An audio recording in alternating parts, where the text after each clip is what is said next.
there is new significant evidence showing that Scott Peterson did not murder his wife Lacey and their unborn son Connor. So says the L.A. Innocence Project, and they are asking for a new trial. Right, and they have presented this evidence now to the Court of Appeals here in California, and they say that due to scientific testing that was not available at the time of the murders, 22 years ago. The murders 2000, December, the prosecution says December 24th, 2002. Right. Well, they said these new testing that is available shows that Scott Peterson, and up to this point, police have believed that Scott Peterson committed these murders on December 24th. Now, there is new evidence that shows... This is according to the L.A. Innocence Project. What they are saying is that there is a new fetal test that they do that can establish when the fetus is no longer alive.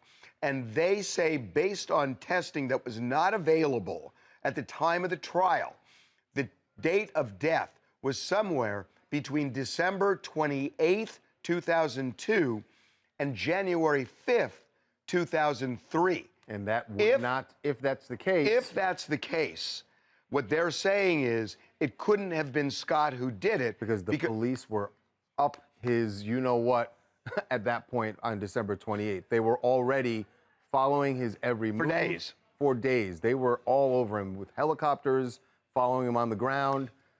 So we got into this. By the way, this is not the only thing that they brought up, but it is a big thing they brought up.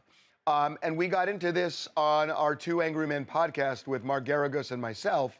Nancy Grace, who followed this. Nice of her to stop by. She followed this trial soup to nuts. When she heard about this, she went off. They're saying that you can actually look at the development of the fetus, and they put the actual date of death sometime between December 28th and January 5th of 2003. If that were the case, he would not have done it because the prosecution's case is he did it on the 24th of December. So they're saying there is this new testing. This was the most fascinating part of what they wrote as far as I'm concerned, that if that's true and if this test is legit, that does raise a question, right? Well, and by the way, combined... I don't know, but have either one of you ever given birth? Just curious. I'm guessing the answer is no. No. Because I've sat through many a sonogram where they tried to determine the correct age of the baby, when the baby was going to be born. And now the Innocence Project, with their medical degree, is telling me that the doctors at the time, Lacey's doctor, her OBGYN, was wrong, and they're right 20 years later. Okay, good. You tell that to a jury. Let's see what happens. We should stress, again, it's the L.A. Innocence Project Right. that has presented this evidence. But, yeah, very clearly, Nancy is not buying it. I know she was referring to a sonogram there, which is not the technology or the testing that the L.A. Innocence Project is referring to. Right? There is one, I think, you know, and this came out in our morning meeting this morning. There's one flaw in this, which is sometimes a fetus can actually keep living after the mother dies.